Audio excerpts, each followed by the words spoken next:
حاج هاشم ما تحسب لنا الحاجات دي بكام وخلينا نخلص. سفرة ديانا وبوفيه من غير نيش، اوضه النوم، انتريه، يعني 3 اوض ب 250,000.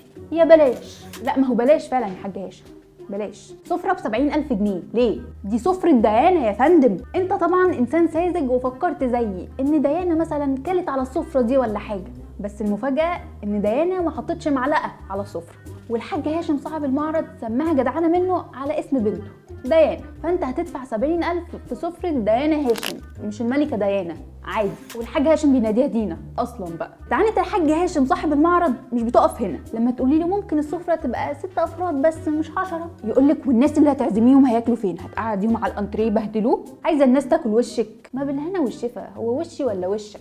وبعدين مش حاسس انك تدخلت في حياتنا اكتر من اللازم؟ طبعا بتفضلي قاعده على اعصابك علشان ازاي هتفتحي الحاج هاشم في موضوع انك مش هتاخدي النيش، عايزه البوفيه بس. كلم حد يكلم حد يكلم حد يقول له الانتريه اشمعنى ب 95,000 بس بعد الخصم.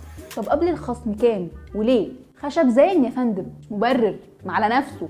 هديكي الترابيزه هديه فوق البيعه، يلا بسطي. لا ثانيه واحده كده، هو السعر ده كان من غيرها؟ الليسنج بقى انا عارف دماغ شباب اليومين دول، عندي طقم الليسك بوي كده، ولو مش عاجبكم خالص نهدها ونعمل لكم الحاجات اللي بتحبوها اللي بتجيبوها من على البنترست.